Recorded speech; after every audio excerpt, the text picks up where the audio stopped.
yesterday, the highest daily total of jabs issued.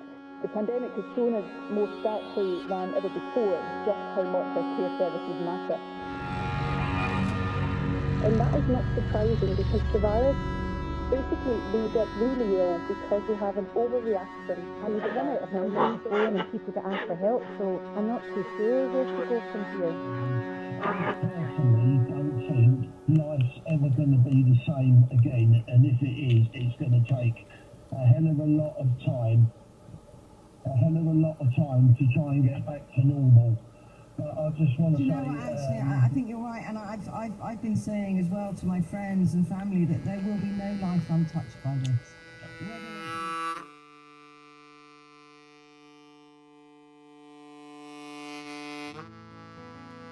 You know, like going back to the beginning of lockdown, it feels like a film. Like it feels like it's not real. I absolutely loved the peace and quiet here, and I still kept in touch with friends. We still did a lot of work. I don't think any of us were prepared, and then when we went into lockdown, probably within the first week, it became apparent that there would be people who were needing help. You know, we'd always have BBC Breakfast on in the morning. That soon switched off. No, we didn't want to hear that negativity. You know, we had to spin it for them. We had to make sure that they weren't waking up in the scary world day after day. And there was that period where, you know, we really were only allowed to go out for one walk a day, and I was thinking, is anybody going to say that I can't have a swim because I've already had a walk? And I thought, I dare you, come catch me. Next slide, please. And therefore, I urge you, at this moment of national emergency, to stay at home, protect our NHS, and save lives. If you didn't care about other people and you didn't care about the community, I would have shut the doors, because that is what I wanted to do. I didn't want, you know, I really didn't want to put my life at risk, and that's what I felt I was doing. And that was it. So the four of us were in there, and it felt like we were putting our life on the line. Like, it sounds dramatic now, but at the time it was really scary. Of course, the worst aspect of the lockdown for me was worrying about my parents, you know, who are in King's Barns, and worrying about them getting the dreaded lurgy, you know. Fortunately, they didn't. But of course, I was worried about that. I wasn't particularly worried about the music business, because the word business, you know, if we've learned anything in this world, it's that where there's money, people will be there to get the money, to work the money, to exploit the source. So I wasn't particularly worried. Brexit has been more problematic for us. Touring in Europe has been, it's just ridiculously complicated now. I mean, we were gaily booking a holiday to Paris a week before lockdown was called. I mean, just completely oblivious, really. I mean, felt like idiots afterwards. And lockdown itself just seemed quite unreal at first. Of course, I was still teaching, so all our teaching moved online, and we were just scrabbling about doing the best we could, and so were the students. Well, it was difficult times, yeah, because didn't see my son for a long time. And even my mum just along the road, there was the first part of lockdown, you know, she's, an older lady, and, you know, we were told not to meet folk, and we just didn't. And it was very difficult for us at these times as well, yeah. For myself, I was getting a bit confused with what all the regulations were, because we were listening to the TV, the news, and it was what's happened in England, and then we were getting what's happening in Scotland, what's happening in Ireland, and I was getting myself a wee bit confused of what am I supposed to be doing? Well, I think it was scary. Suddenly, I think you find ways in your life to rationalise things, to not put yourself in a position where you're vulnerable. You find a way of keeping healthy, and it's sort of in your control. I suppose it isn't, but it certainly wasn't. In a pandemic, it's not in control. You're as vulnerable as anybody else, and obviously at my age, you're more vulnerable. So the possibility of being extremely vulnerable, in danger, without necessarily, you can't see it. It comes here, goes up your nose, and you die, kind of. And that's I didn't like that, and it's not gone yet. It was a scary time though, because we didn't know what was happening. We were coming out of a maternity ward with a new baby, wearing masks. We didn't know what we could do, what we can't do, what family members could come and see us, their new grandchild through the window, and it was heartbreaking, I guess, in that sense. But it brought us all together, because obviously I was no longer working in an office, I was working at home. That worked for us, two young children. I was there to see my child, because it was basically 2 years of lockdown, I guess. I was able to see her first steps, whereas, maybe summer didn't see that because I'm away at the office or in Edinburgh or Glasgow for meetings. So lockdown was okay for us, and really brought home how lucky I am to be here. As it went on, you just thought, how long is this going to go on for?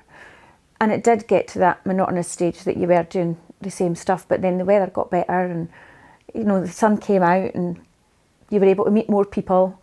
So things got better just simply because you were able to socialise a bit more.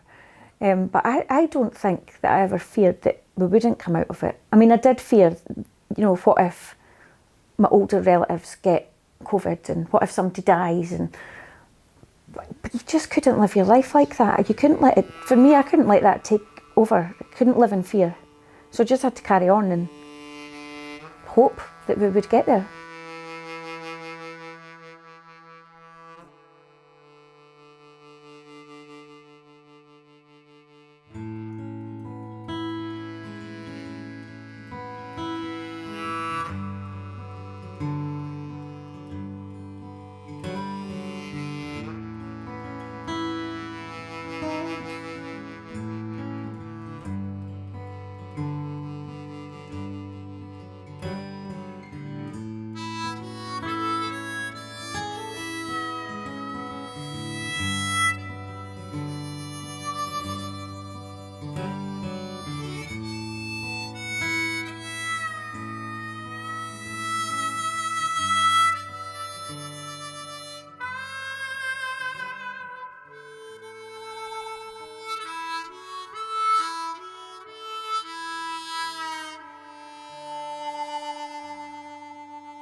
Yeah, I know you're right. I've taken a verbal slap on the wrist. Have you? Yes, I have. You haven't looked at your cupboard and think you don't need jealousy. Well, I don't. To be fair, I'm okay, but I think it's not. It's just grazing.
it's a funny thing because we're extremely lucky generation. You know, we've never been conscripted, we've never been sent off for war.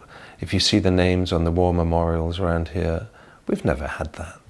You know, and we're not refugees, we're not risking our lives to get to the UK. I mean, I'm a musician, and I know that there's people on their boats who they're risking their lives to be able to do something better in their life, you know. And I know that I have got that opportunity. I'm lucky to have the support of a great record label, and I'm lucky to have a small fan base, but enough of a fan base to make a living off. And I feel very, I'm very aware of how privileged I am to be able to do all this.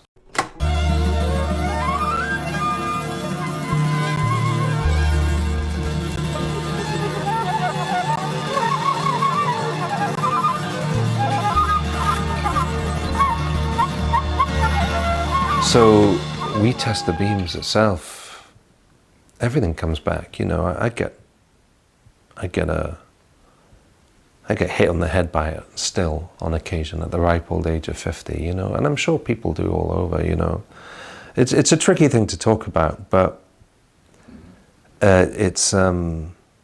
we test the beams basically just says most of my best friends live on the road and they're outsiders like I am, and I get on very well with them, and we drink and we laugh and we have uproarious times, but we all look at the life and the world with a slightly, in a dark, humoured fashion. We're home now. I'm home now, listening to Van Morrison, of all people. Here in Fife, it is quiet. I live in a tourist town, but right now, there are no tourists. Selfishly, I am loving this quiet, this freedom to walk around without dodging ice cream gathered youngsters. I have had a dozen, and then a dozen, and then a dozen more interviews. I've smiled down the phone, I have misheard questions due to my staring out of the window and replied with the first thing that came to my mind. No one has noticed, or at least, no one has complained. I have worn a silly hat for a Zoom call. I have feigned an interest in the Scottish actor from Doctor Who. I have dragged up old memories of old comrades and told vanilla tales of our times on the road. But that was years ago. Do you really want to talk about that?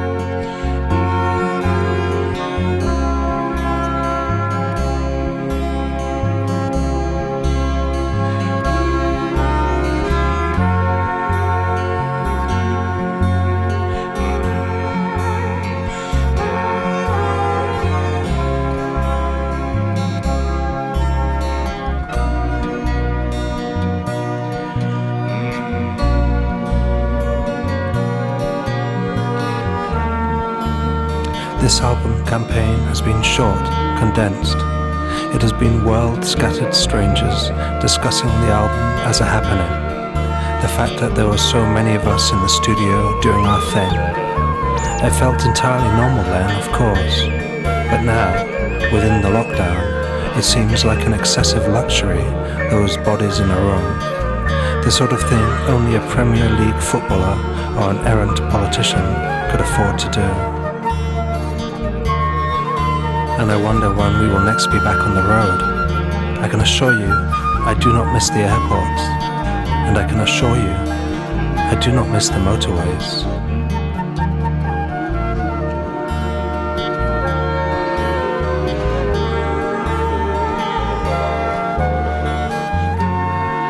Here, the North Sea is cold. The wind brings the cold. The salt of the sea rests upon my lips. I wonder how long they can keep this up, this lockdown. Myself locked down in this most fortunate of places. I've only done one or perhaps two live on the internet song shows. They went down well. There was a camaraderie amongst the viewers. And what was interesting were the comments from those who couldn't usually make it to a show, regardless of COVID, due to health or finance or geography. They seemed genuinely pleased that I'd made the effort. Yet another mutation of the virus.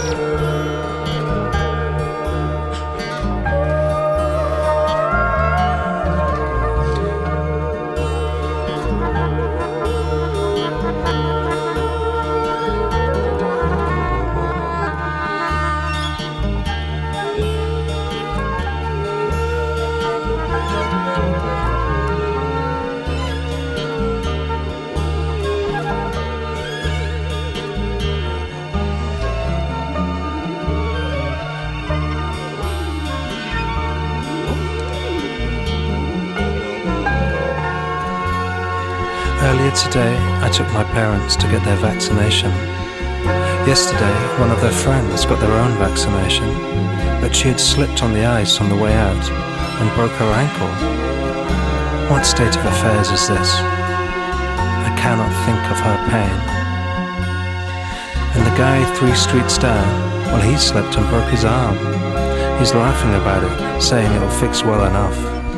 But he's young, and he doesn't yet know the ache of broken bones that return winter after winter. I bite into a grape. It is cool and it is crisp and it is coated with a substance that keeps it fresh for 1,000 days.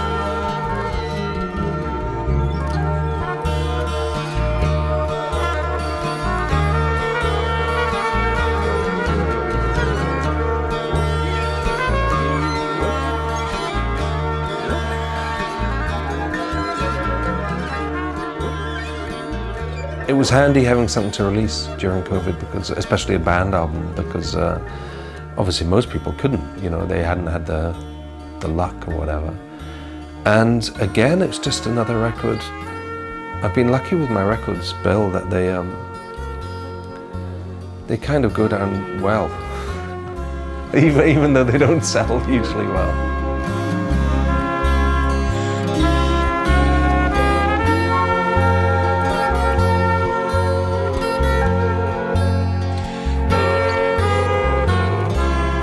When it came out, I had basically a month of doing interviews.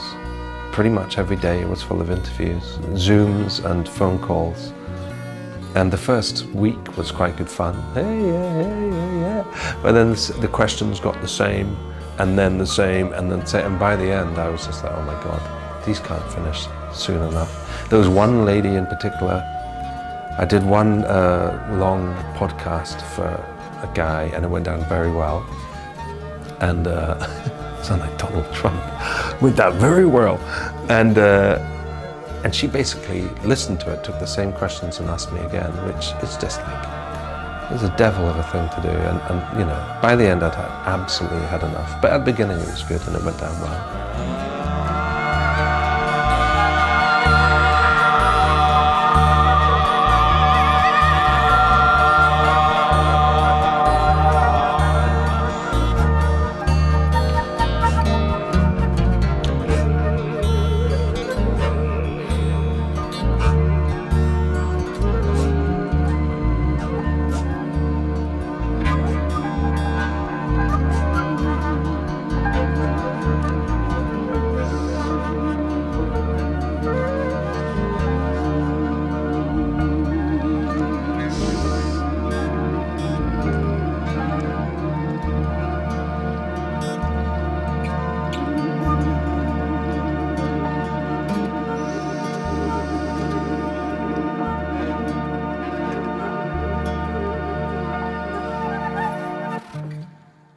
Next slide, please. Voices drift down from the sky, remembering time, our great salvation, trust in love, seize the day, consign the rest to history. Where in the world would I be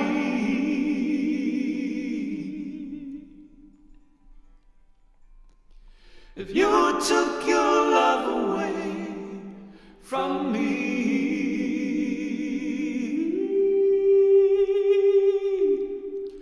Where in the world would I be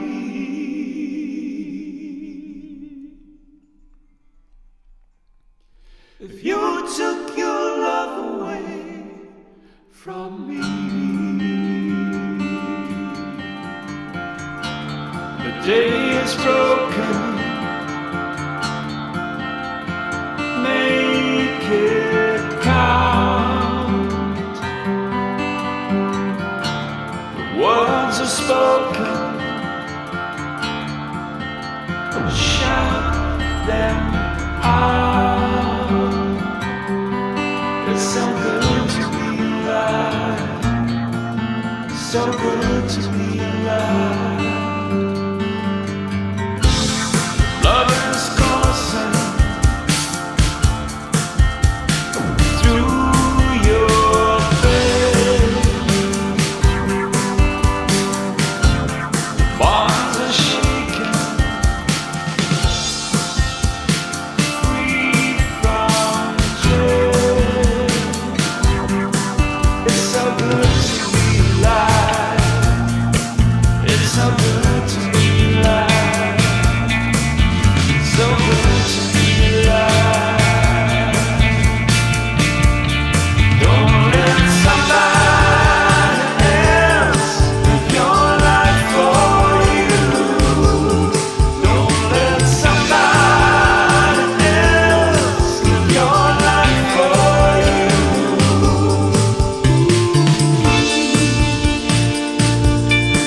Do you know, I actually loved lockdown. It was time that we'll never ever get ever again, to spend with our families without having day-to-day work commitments and external pressures. But as much as I say that, I had to be up and out my bed and in front of my computer by 8:30 because the phone calls started to come in.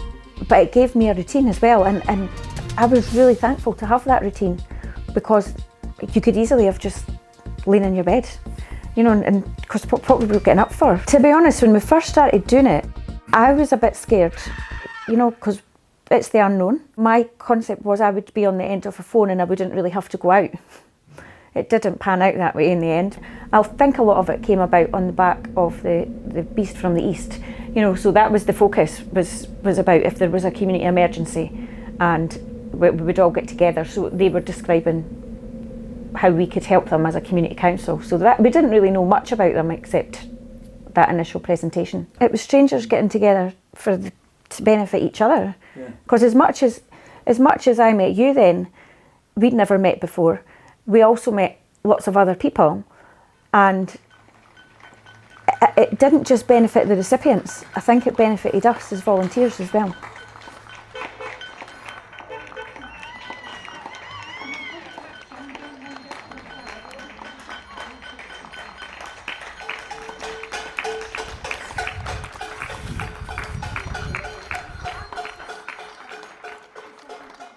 Next slide, please. We were only formed and got our accreditation just a few weeks before lockdown. The Max Beauty arrived 2 weeks before lockdown. We had Sea Queens planned. We had, you know, all these things which had to stop. And we're no different than any other organisation. But when you're new, you're wanting to get that story out to everyone in the public. And, you know, we weren't able to achieve that.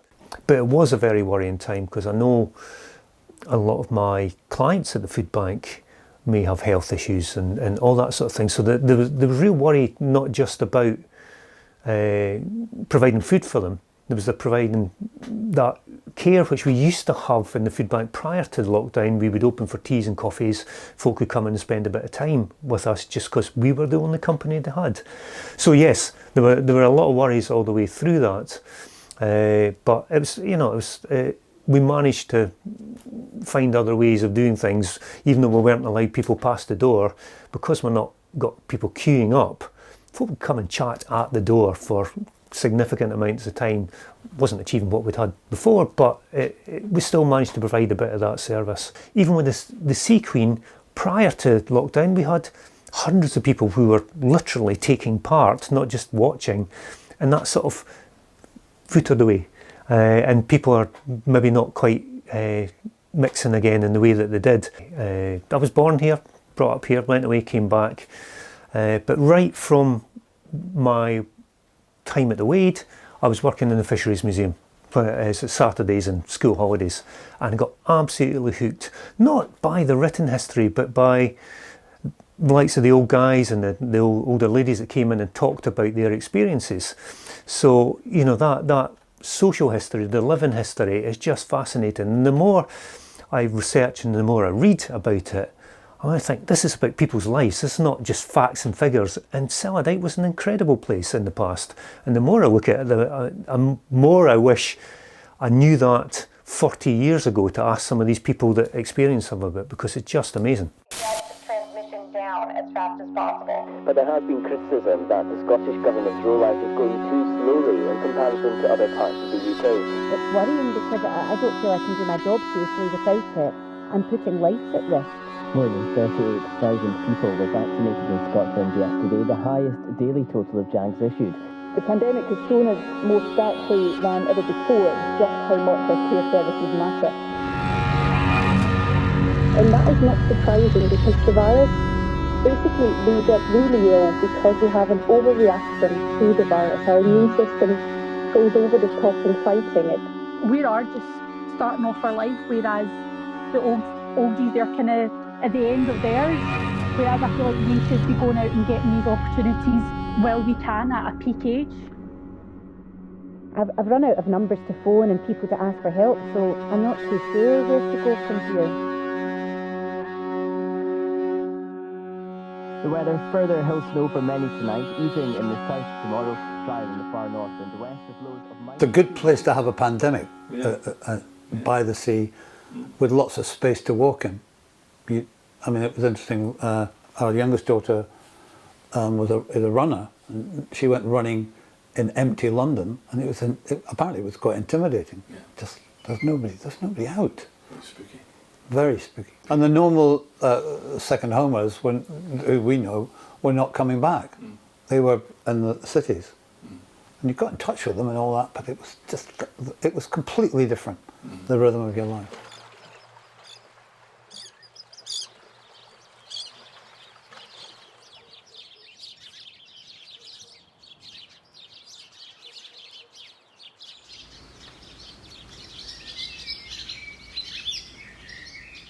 The Sparrows of George Street. Halfway along George Street to Cellardyke Harbour stands a large bush in a neighbouring garden, a bush tightly knit and home to a colony of sparrows who greet me every morning as I pass. Their conversation with each other, and perhaps with me, is a furious cacophony, a racket that makes me wonder, what are they saying? What does this clamour mean, this chirping and trilling, and it seems messaging too? They have chosen well the place for their colony. The bush is so tightly woven that no cat can win through, so their young, helpless when born, are safe in the early days of life when they need constant parental care. Curiously, at the end of the First World War, the Spanish flu came along. There were pictures of people with masks on, and lots of people died of that. It was vicious.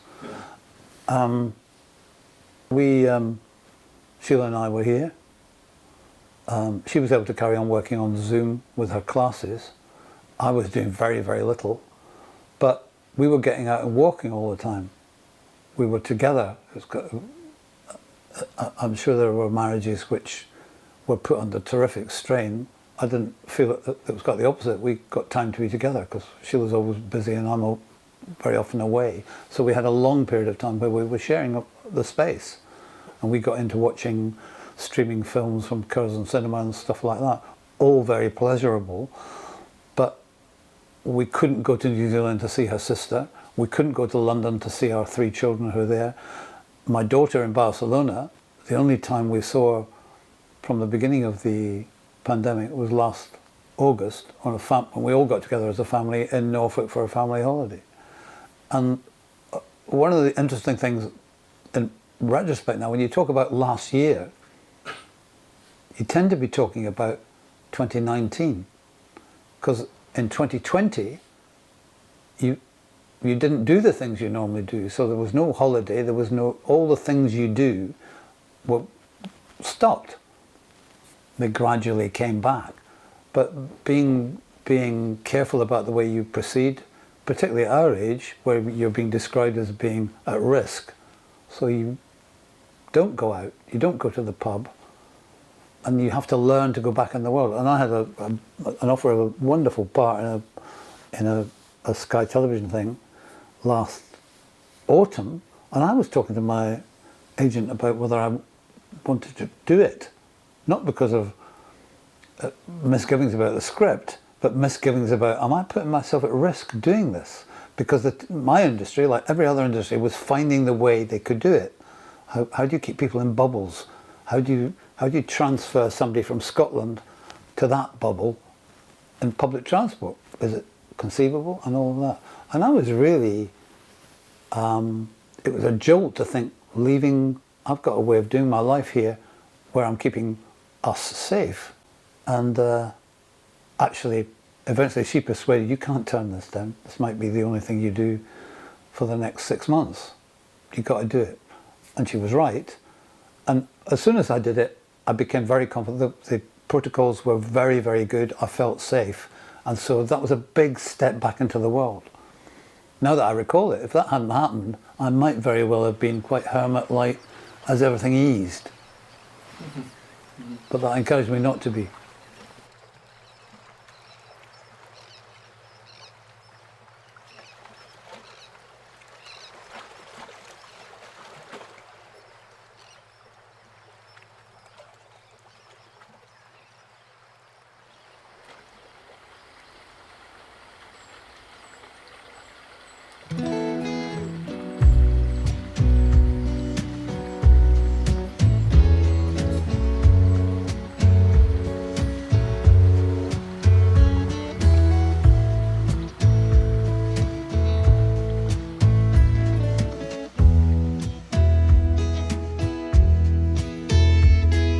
the mist in the mountain to the depth of the sea. I am the river, and the river is me. And the fish in the shallows, the sap in the tree. I am the river, and the river is me. So hold my hand and warm my feet in the clay. Close my eyes and wipe my tears away.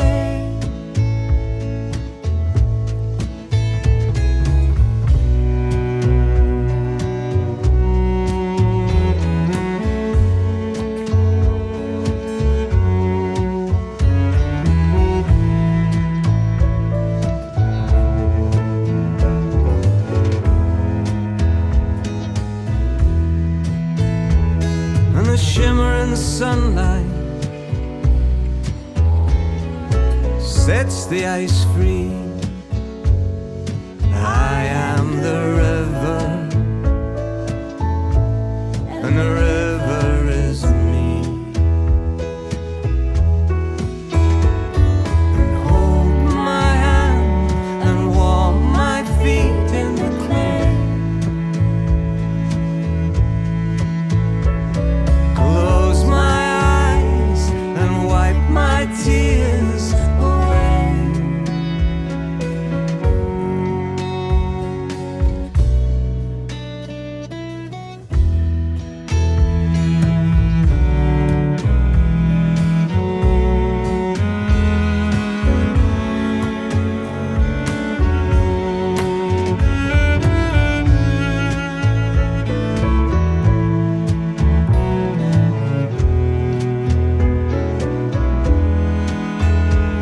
From the mist in the mountain to the depth of the sea. I am the river, and the river is me. Hold my hand and warm my feet in the clay. Close my eyes and wipe my tears away. Hold my hand and warm my feet in the clay.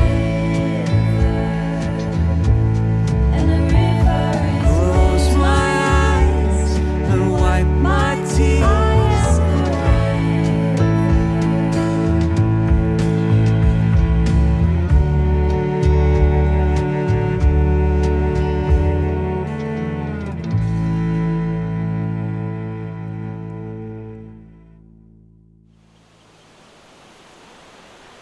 I mean, it all started up just with a post on Facebook, which I named the Bathie Makeover. Because I had been chatting to people down here, I had been chatting to people in the shop, just saying, I think we could do something, like I think we could make it better, because Pitt and Weem had inspired me, what they had done. It just boomed, really. The local people were totally interested, and you know, but I knew that people were interested before I made the Facebook page. That's why I made it. And yeah, it was just a great success our first time that we came. I think you were here the first time we came down. I think it's amazing, I really do. It's more of a community than it was, say, the 80s, 90s. I say we're going back to the 60s when I was a wee lassie. And you knew all your neighbours, and you better get here before I tell your dad. But no, I think we're so lucky living in this area. I used to look at them all going down and think, oh, they're off their kid. And then my daughter says to me, she says, Mum, honestly, give it a try. So I did give it a try when I was down beside her. So I said, come on, I'm going to give it a go. And I mentioned it to my other sister. And she says, look, I'll come with you. And honestly, it was terrific. And the laddie at the The East Neuk Outdoors said, look girls, if you want a shot of a wetsuit, they're there, help yourself. Last summer, during lockdown, I was down here a lot with my little girl swimming. That was when I purchased a wetsuit. Gained a wetsuit tan over the summer. But last year I was just playing, and then this year I've taken it to actually swimming, and it's been good. And I've had my eyes opened by how many people use the bathing pool on a daily basis. I mean, when you're talking about probably about 30 people every day are down here swimming. We're really lucky with the refurbishment of this pool, because John Rodigan from Fife Council has been amazing. He's been here from day one and he's enthusiastic about it. And well, we wouldn't be sitting on these ladders and have the stairs without them. The thing is that's been beautiful about what's happened here is that it's not only children that are being able to play here safely now. You've got all the wild swimmers coming down, being able to get in safely with the ladders. The boat club, which I just think that just fills my heart with joy. Seeing the old guys getting down here. If Davy Todd was here, he would just be in his glory, getting down the stairs and getting his boat in. I just so wish he was still here to see it, like I really do. I think about him often, and I'm sure all his boating pals do. But it's just a total delight to see the guys down here and kids swimming and paddle boards, and it's just awesome. So long may it continue.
Next slide, please. We felt isolated from COVID, actually, being in this nice small town by the sea. You know, you're hearing about it on the news, but I didn't know anybody who'd had it. I mean, it was all friends of a friends of a friends. It was quite a few removes from us.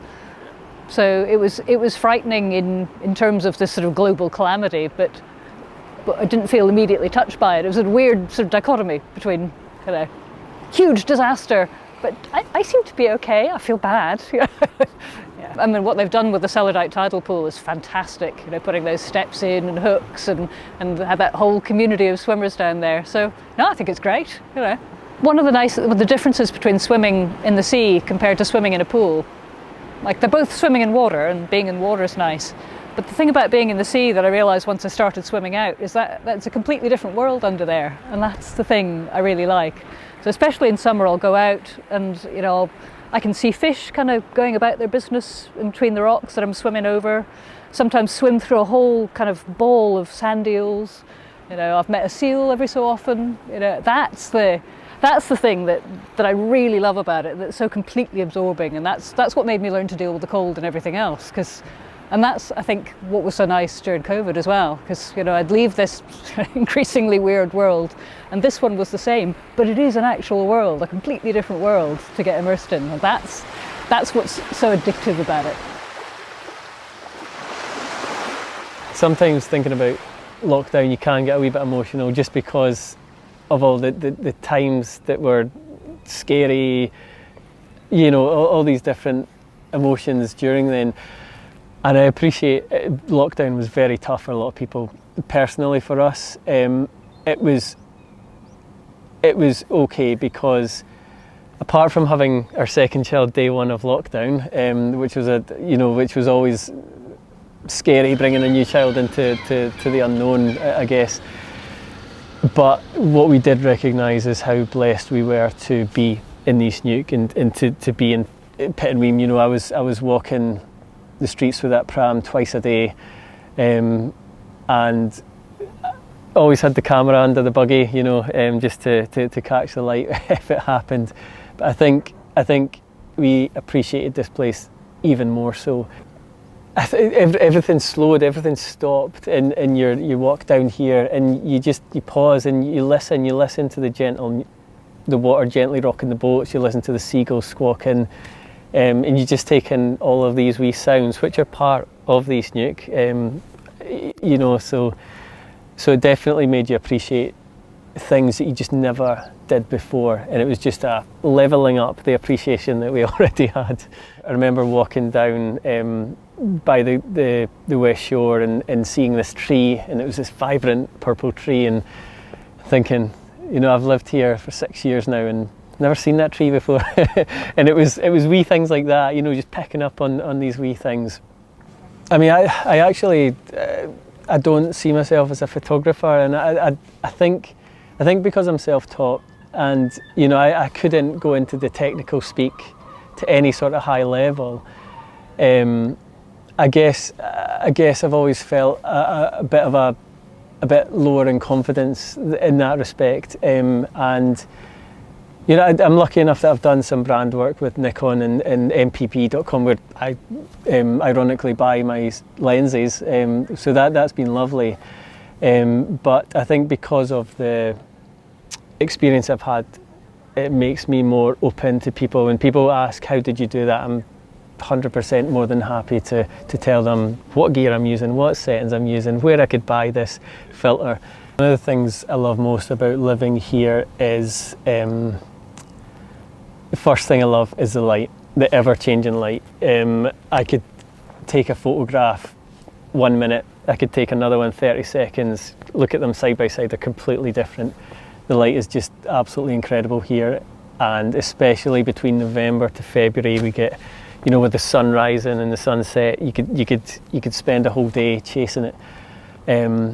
It's my favourite thing about living here is the light. It's absolutely beautiful. I remember actually, Bill, walking the pram one night and seeing yourself with the drone just along there. Obviously we didn't know each other then, and I've actually got a photo, but my wife's my worst critic, and she doesn't have Facebook or social media, so she's not going to see this anyway, but she's my toughest critic. And she wanted a couple of my photos up, and one of the photos that I've got up is actually the one that I took that night that I met you. And it was Kirk Doig's boat coming in, because Kirk was one of the many fishermen who'd adapted to everything that was happening. And so I've got a photo of your drone in my bedroom. I've got the boat, I've got the drone. Yeah, I didn't brush it out. I thought I'll leave it.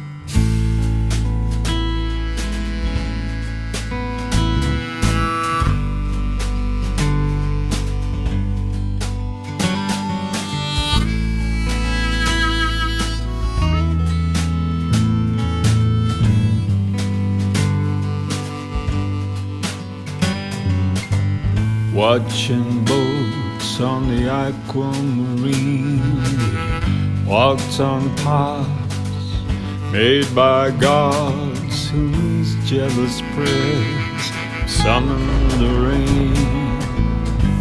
Who cares? We'll beat the odds.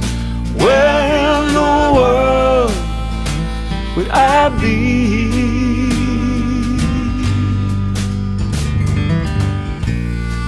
if you took your love away from me?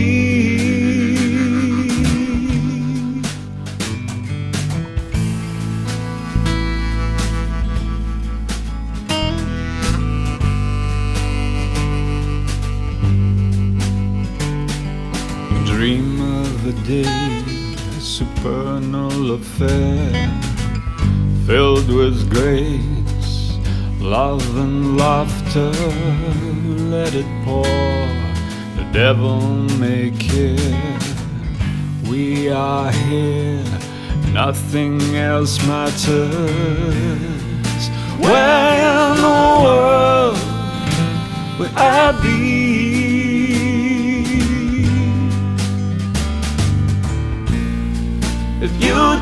your love away from me.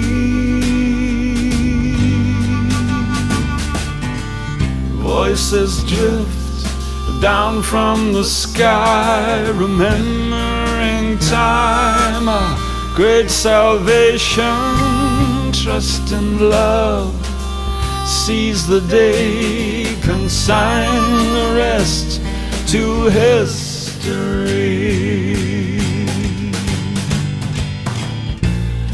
Where in the world would I be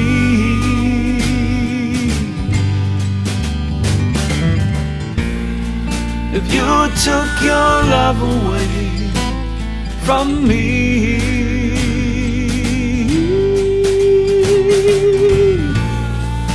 Where in the world would I be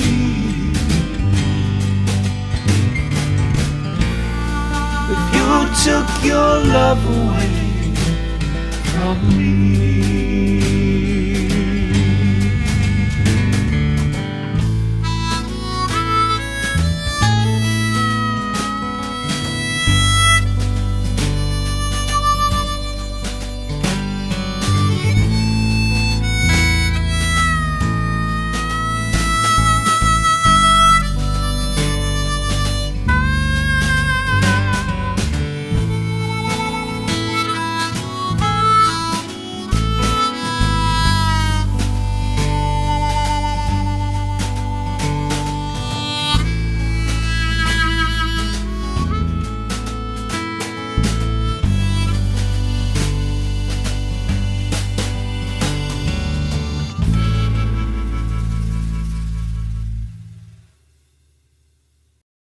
Imagine looking at that, 100 years ago when they had a pandemic, and we were looking at people who were locked in their houses. Children weren't allowed to go to school. Doctor surgeries were closed down. The shops were closed down. Shops were starting to deliver stuff so people could eat. It's remarkable, and I think what I would like out of this is a little bit of history and it being used as a little bit of education too. How did people cope, psychologically, getting what they need to survive? When the news and online and everywhere was getting filled up with all the COVID and all the scary stories, and people were getting really anxious and scared. I really tried to keep the COVID out of the Cellardyke page, because you could access that other places for people that wanted to see that. But I really wanted people to have that place that they could come and see lovely pictures of Cellardyke and people.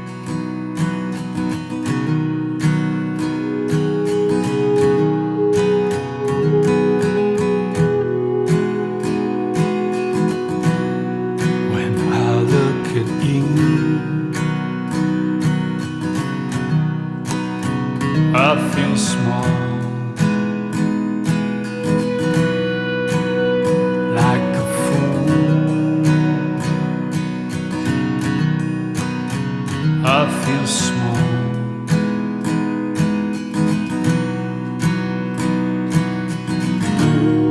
and what was right has turned out wrong again. No reason at all.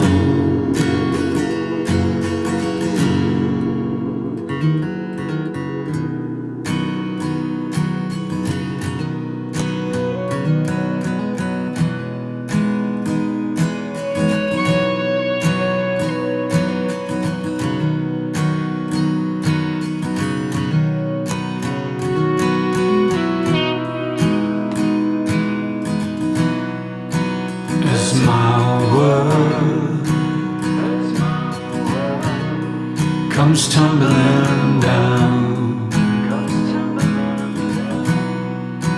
One more thorn in my crown. heard what you said. I understand. Still need to play my losing hand.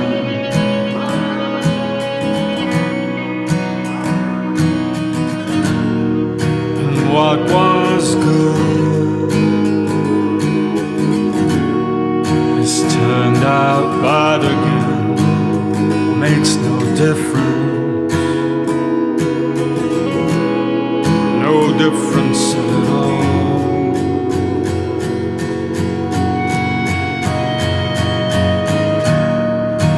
And I want to know what burdens thee, my love.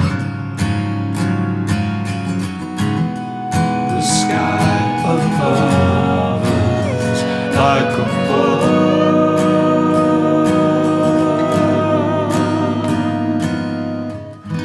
when I look at you, I feel small.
I'm going to do it now, it's at an angle. Keep looking at it at the corner, right? But pick up the backside for sure, doesn't he? Appeal. Let's just be clear who would be kicked up the backside. It wouldn't you be? It was you. It was him. Oh no, he's interviewing me. No, it's not that, Bill. You know what? Doing music is something I absolutely adore. Doing interviews, I know. It can, and photo sessions and stuff, it can just... It's part of the thing, you know. So I'm very happy that people want to talk to me. You know, because what's the alternative is that they don't, you know. So, but I mean, I can absolutely never do it again and not have any worries. I can't actually figure out why things are not back to normal in the council, because the staff are back. You know, they still have the same number of staff. The offices are still there. If anything, they should be more competent, not less. Oh, that's going in. Yeah. Oh, and then come to me now.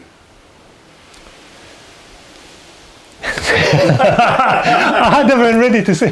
Right, yeah. Okay. Right. It was obviously scary. We didn't know what was going on. We were getting conflicting advice from. No, I don't want to say that. Sorry, that's it. Yeah. I'm just reading those poems in front of what would be your generation of kids. How old are you? I remember you. But when it's really clear and you're swimming over rocks, you're swimming over rocks that you can walk on at low tide. It feels like flying because you're actually sort of zooming over this thing that you know is a landscape that you can stand on, and that, you know, is just a real thrill. Wow, that came in. Yeah. Right, I think we've done that. No, that's great. We'll not mention the drunken night with the seal No, there. no. That's just too much. Get out there and get on with life and no moping. Just try and get on with it. I have hard days though too. But don't think I'm jolly all the time. Like, life's tough. You know, life's tough. But yeah, but when you see good things like this happening, It makes you realise how lucky you are. Yeah. That's brilliant. Anyway. Thank you. Final thoughts. You'll be glad.